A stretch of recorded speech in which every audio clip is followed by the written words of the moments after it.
Tapos nung nandun na siya sa video call namin, imbes na mukha niya nakita namin. Kasi yung kipelya niya, mabulbol.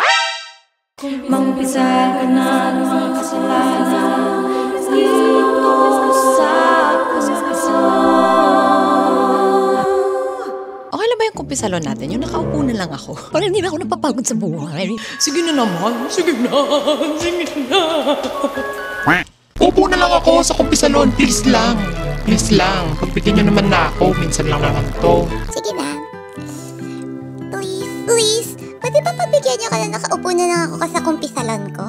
Kasi, napapagod na kasi ako mag-set up. Hi, Ate Bebs! I just want to share my story with my ka-situationship. Medyo recent lang siya na nangyari, year 2024. So, itong ka-situationship ko, nag-usap kami. Nag-update kami sa isa't isa sa mga pangyayari namin sa mga buhay namin, ganyan. Ang layo niya kasi, taga Cavite pa siya, so minsan, nagvi-video call lang kami. Tagasan ka ba? Ano kung malalaman kung tagasan ka? Hindi mo i-mention. Paano ko mai-confirm at mame-measure na tama ngang malayo siya sa'yo? Ano ka na mata ko ngayon, no? Nakakontacts kasi ako, parang, uy, nakakatakot! Ayaw ng tita niya na makikipag-video call siya sa lover niya or voice message. Gusto niya ako, gusto ko siya, so ang dating ay parang lover lang, ganun. Oh, lover. Pero ayaw ng tita niya kasi baka matrace ang location niya, ganun. Huh? Situationship na rin nagsabi na demonyo ang tita niya dahil doon. Uhaw na uhaw niya palaging makita mukha ko kaya minsan nagla-late night talks na kami. Maabot rin ng oras ang usapan namin. Minsan nakakatulog ako tapos paggising, nasa video call pa rin siya, hindi pinapatay kahit tulog na rin siya. Kinikilig ako palagi tuwing nag-uusap kami. Parang bulate ako. Weird ang mga description mo, no? Pero nakakamiss yung ganyang feeling. Yung ka-late night talks mo yung tao. Tapos nasa early stages pa kayo ng relationship. Kahit naman kasi kinikilig ako sa boyfriend ko ngayon. Iba na yung klase ng kilig noong first time mo siyang makausap doon sa kilig na matagal na kayo. Nagiging rapper tuloy nanay ko pag nakikita niya akong kinikilig. Tinatanong ako kung nakasingot na naman ako ng rugby.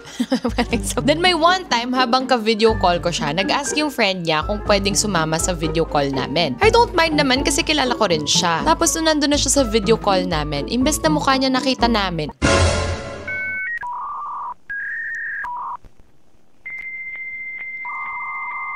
Imbes na yung mukha niya yung nakita namin, kifi niya. Bakit? So inandagad namin yung call tapos tumang-tawa kami sa chat kasi yung kipelya niya mabulbol. Yung kamay niya nandun sa kifi niya, binubuka ka niya, ganon.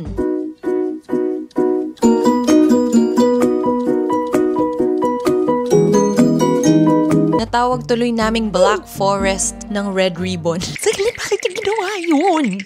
I'm so confused. Binlock na namin yung girl. Nag-iba na yung tingin namin sa kanya. Para siyang malibogable pero sa chat hindi naman. Tapos hanggang ngayon, tuwing naaalala namin yon, tawang-tawa na lang kami. May isa pa kaming nickname sa kanya. Ma.Dami.Vulvul.Ko. Ngayon po kami na ng boy and masaya na kami sa isa't isa. Ayun lang po. Sana po naintindihan nyo. Saglit lang, sobrang confused ko. Bakit ginawa nung girl yun? Yeah? Sobrang confused ko talaga. Kung ako yun, mahihiya ako. Parang,